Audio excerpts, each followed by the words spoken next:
یا رب میں یہ بھی نہیں کر سکا تھا، نام بھی نہیں رکھ سکا، جبرائیل آئے، دوبارہ بھیجا، ایک موقع اور دو اس کو، اب کیا پوچھنا ہے؟ اب یہ پوچھنا ہے کہ جس حجرے میں بیٹھ کر کبھی عالم کھانا کھاتا تھا، کبھی چند لمحے اس حجرے میں جا کر تو بیٹھا ہے، یہ شان ہے آپ کے عالم کی۔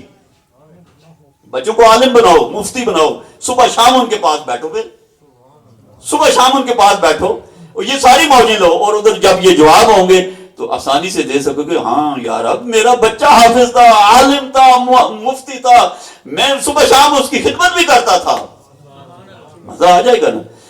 یہ سوال بھی لا میں جواب دے گا، نہیں میں یہ بھی نہیں کر سکا، حکم ہوگا اس کو موقع اور دے دو، اب کیا یار اب اس کو موقع یہ دو کہ دنیا میں کوئی عالم دین تھا، اس کا کوئی دوست تھا، اس کے ساتھ اس کا پیار ہو گیا اور دنیا میں، تو پھر بھی اس کو جنت میں بھیج دیں۔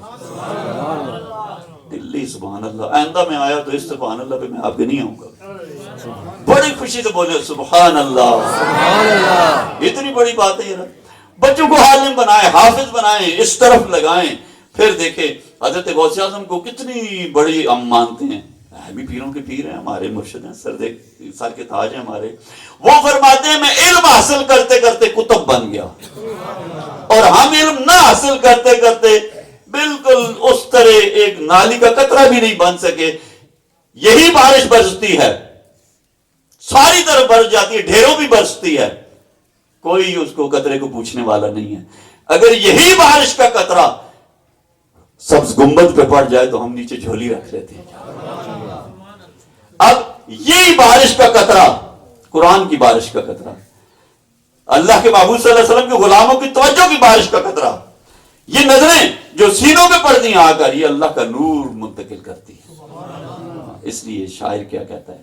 وہ کہتا ہے کہ خرد کے پاس خبر کے سوا کچھ اور نہیں ہے، اور تیرا علاج نظر کے سوا کچھ اور نہیں ہے۔ اپنا علاج کرنا ہے، پکا مسلمان بننا ہے تو اللہ کے ولیوں کے ساتھ جڑ جاؤ، وَكُونُوا مَعَ الصَّادِقِينَ، نیک لوگوں کے ساتھ۔ اور غوث کتب ابدال ولی کلندر محدث محقق بننے کے لیے علم حاصل کرنا ضروری ہے۔ اللہ کے محبوب کے غلاموں، خود بھی عالم بنو، بچوں کو بھی عالم بناؤ، خود ذاکر بنو، بچوں کو، بچیوں کو، یہ سب کو یہ تعلیم دو کہ قرآن کی تعلیم سب سے اچھی ہے۔ اے بی سی اگر روٹی دے سکتی ہے تو قرآن سب سے اچھی روٹی دے سکتا ہے۔ یاد رکھیں اس بات کو۔ ہمارا ڈاکٹر اس لیے ہم بناتے ہیں بچے کو، پیسے مل جائیں گے، انجینئر پیسے مل جائیں گے، بھائی جناب ہم مفتی کیوں نہیں بناتے؟ مسجد میں تنخواہ تھوڑی لگتی ہے، یہی وجہ، تھوڑی ہم دیتے ہیں تو تھوڑی لگتی ہے نا، ہم دیں زیادہ تو زیادہ لگے اس، لیکن ہم نے اس کو بالکل بے قدرہ کیا ہوا کام کو۔ مسجدوں کو آباد کریں، ذکر کریں، اور پھر کوشش کریں جہاں بھی اللہ اور اس کے رسول کی ذکر کی محفل ہو وہاں آ جائے کر آخری حدیث سنیے، پھر صلاۃ السلام پڑھتے ہیں۔ حضور صلی اللہ علیہ وسلم مسجد نبوی میں تشریف فرما ہیں، صحابہ کرام موجود ہیں۔ حضور صلی اللہ علیہ وسلم نے فرمایا اے صحابہ، اگر کسی شخص نے جنتی بندہ دیکھنا ہو نا، کسی نے دیکھنا ہو جنتی، تو بس ایک جنتی آنے والا ہے۔ حضور یہ بات فرما کے تشریف لے گئے۔ تھوڑی دیر گزری، ایک بندہ آیا، بندے نے آ کر چادر نیچے پھینکی، نماز نیت تھی، فرض سنت پڑھے، گھر چلا گیا۔ ایک دن بھی ہوا، دوسرے دن بھی ہوا، حضور نے پھر فرمایا، پھر آیا، تیسرے دن پھر وہ بندہ آیا۔ صحابہ کے دل میں تجسس ہوا کہ اس کے پاس کون سا ایسا عمل آتا ہے، بس مختصر نماز پڑھتا ہے چلا جاتا ہے، عمل کون سا ہے جس وجہ سے اس کو جنت کا ٹکٹ حضور دے رہے ہیں؟ کون سا عمل ہے اس کے پاس؟ تو انہوں نے مشورہ کیا کہ اس سے اکیلے میں نہ پوچھتے ہیں۔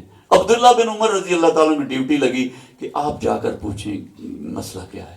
اب دیکھیں، پھر میرا علی شاہ صاحب اللہ کے ولی بن گئے، بنگالی شریف والے اللہ کے ولی بن گئے، گنگول شریف والے اللہ کے ولی۔ ہم نے کبھی تجسس نہیں کیا، ان سے جا کر پوچھے آپ ولی بنے کیسے ہیں؟ انہوں نے پوچھا سب نے کہ آپ کو جنتی ہونے کا ٹکٹ حضور نے دیا، کون سا عمل خاص ہے ہمیں بھی بتاؤ تاکہ ہم بھی جنت کی طرف ہوئے۔ تو ان سے جب جا کر پوچھا، انہوں نے پھر تھوڑا ہیلا کیا، یہ جنازے کے بعد ہم ہیلا کرتے ہیں نا، انہوں نے ہیلا کیا۔ یہ ہیلا حضرت ابراہیم علیہ السلام نے بھی کیا تھا، یہ ہیلا کئی جگہوں پہ ہوا تھا مختلف۔ اچھا، اب انہوں نے ہیلا کیا۔ وہ ابن عمر کہتے ہیں کہ میرے بھائی ایسا ہے کہ میں 2-3 دن آپ کے پاس رہنا چاہتا ہوں، آپ کو کوئی اعتراض نہیں؟ انہوں نے کہا جی مجھے کوئی اعتراض نہیں۔ دیکھنا یہ چاہتے تھے کہ دن رات میں یہ عمل جو خاص کرتے ہیں ہمیں پتہ چل جائے، ہم سارے صحابی بھی وہ عمل کریں۔ 3 دن گزارے رات، بیٹھے اٹھے دیکھا وہ سادی نماز پڑھتے ہیں، کرتے ہیں فرض واجب سنت ادا کر کے. انہوں نے ان سے سوال کیا کہ یہی نماز آپ پڑھتے ہو ہم بھی پڑھتے ہیں، فرق کیا ہے اس بات میں؟ انہوں نے کہا جناب میں اپنے فرض سنت واجب جو اللہ اور اس کے رسول کا حکم ہے یہ میں اسی طرح کرتا ہوں جس طرح آپ کرتے ہیں. ہاں میرے اندر جو مجھے محسوس ہوتا ہے وہ یہ ہے کہ کسی مسلمان کے بارے میں میرے دل کے اندر بغض نہیں ہے، کسی مسلمان کے بارے میں میں بری سوچ نہیں رکھتا، کسی مسلمان کے بارے میں میں بھلائی سوچتا ہوں، اس کی برائی نہیں سوچتا. بس اللہ کی مخلوق میرے بچوں دوستو بھائیو اللہ کا کنبہ ہے، اس کی بھلائی سوچو، ماں باپ کی بھلائی سوچو، بیوی بچوں کی بھلائی سوچو، دوستوں کی پڑوسیوں کی بھلائی سوچو. بے نمازیوں کو اٹھو نمازی بنا دو، بے ذکروں کو اٹھو ذاکر بنا دو، سالکین نہیں اٹھو سالکین بناؤ ان کو، بے علموں کو اٹھو علم دینے کے لیے چل پڑو، پھر تبدیلی آئے گی. اصل تبدیلی قرآن سے ہے. قرآن پلٹ دیتا ہے کایا کو، قرآن کایا کو پلٹ دیتا ہے. اور جس وقت آپ قرآن کو سینے سے لگا لیتے ہیں کہ محبوب صلی اللہ علیہ وسلم فرماتے ہیں قرآن اس کو زمانے کا سردار بنا دیتا ہے. آپ نے دیکھا کبھی 6 سال پہلے 5 سال پہلے ایک بندہ ویل چیئر پہ ہے، کبھی کسی کو نظر ہی نہیں آیا. جب وہ قرآن سینے سے باہر نکلا نا تو امریکہ کو اپنی اسمبلیوں میں پنجابی کا ترجمہ اردو میں کرا کر اور انگلش میں کرا کے سننا پڑا. پھر اس لیے سردار تو پھر یہ بابا بن گیا نا رضوی، کیوں بولا اندر سے قرآن نکلا. پھر قرآن پھیلا دنیا کے اوپر اور اس نے دھاک بٹھا دی سب کو. بابا یہاں بولتا تھا انڈیا وہاں کانپتا تھا. وہ آپ کا بابا ہے. لا الہ الا اللہ محمد رسول اللہ. یہ جو بیچ میں چند چیزیں ہیں یہ ہم نے اپنے پاس سے کی ہوئی ہیں. اصل بات قرآن کی ہے، حدیث کی ہے، سچ بولنے کی ہے، دین کا علم حاصل کرنے کی ہے اور دین کا علم پھیلانے کی بات ہے. اصل بات بس قرآن کو سینے سے لگائیں اور پھر دیکھیں یہ ساری دنیا کیسے آپ کے قدموں کے نیچے آتی ہے. آپ کا مقام افضل و اعلیٰ ہے، آپ افضل ہیں، مسلمان اچھے ہیں. خواہ مخواہ ہم کو کفار ہی گورا یہ کر گیا گورا، میں ادھر رہ کر آیا ہوں. یقین مانے جتنی وہاں کرپشن ہے، جتنی وہاں فحاشی ہے، ہمارے جانور شرما جاتے ہیں ان کو، انسانوں کو دیکھ کر یہ کیا بدتمیزی کر رہے ہیں. آپ اچھے لوگ ہیں، آپ اس طرح اچھے لوگ ہیں. قرآن یہ دیکھیں دودھ ہو نا، دودھ میں بال ہو تو ایک دم سے کالا نظر آتا ہے. یہ پاکستان میں رہنے والے اسلامی ممالک میں رہنے والے لوگ یہ نور میں رہتے ہیں. کوئی ایک کا کیس کسی دنیا کے کونے میں ہوا، کوئی میڈیا انوالو ہو جائے گا فلاں فلاں بڑا برا ہے، مسلمان بڑا برا ہے، مسلمان بڑا لڑتا ہے. نہیں لڑتا مسلمان اچھا ہے، اس لیے کہ اس کے سینے کے اندر لا الہ الا اللہ محمد رسول اللہ اچھا ہے. آپ اچھے ہو، بس اس اچھائی کو سنبھالو. آپ نبی کی اولاد ہو. آدم علیہ السلام نبی تھے؟ ہمیں آج تک پتہ ہی نہیں ہم نبی کی اولاد ہیں. وہ آدم علیہ السلام نبی نہیں تھے تو پھر آپ کس کی اولاد ہو؟ میں کس کی اولاد ہوں؟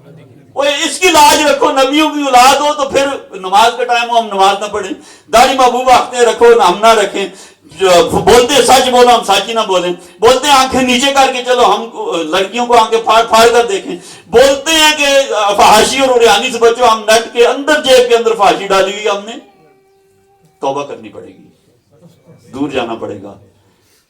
اللہ تعالیٰ مجھے اور آپ کو عمل کی توفیق عطا فرمائے. تھکتے نظر آ رہے ہو، میں 6 گھنٹے بولا میں نے تھکاوٹ نہیں، لیکن اللہ تعالیٰ درجات بلند کرے، اللہ آپ کو استعان عطا فرمائے. اب کتنے لوگ ہیں جو پکے نمازی بنیں گے انشاءاللہ؟ یار میں نے کوئی ووٹ نہیں مانگا. کتنے لوگ ہیں پکے نمازی بنیں گے اور کتنے بابے ہیں جن کی داڑیاں پوری نہیں ہوئی، مبارک دوں میں ان کو. کوئی جڑا کھڑا ہو جائے گا جی میں آپ داڑھی پوری کر دیں، کوئی جڑا ہاتھ کھڑا کرے پوری داڑھی کر. دیکھو نا اتنی محبت ہے ہمیں حضور سے. بس وہ داڑھی رکھنے میں کیا حرج ہے؟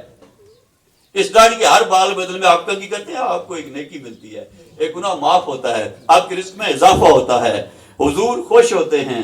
اور پھر اس داڑھی کے کنگھی گلی داڑھی میں کرنے سے آپ کے رزق میں اضافہ ہو جاتا ہے. وما علینا الا البلاغ. صلاۃ والسلام پڑھیے اور اس کے بعد پھر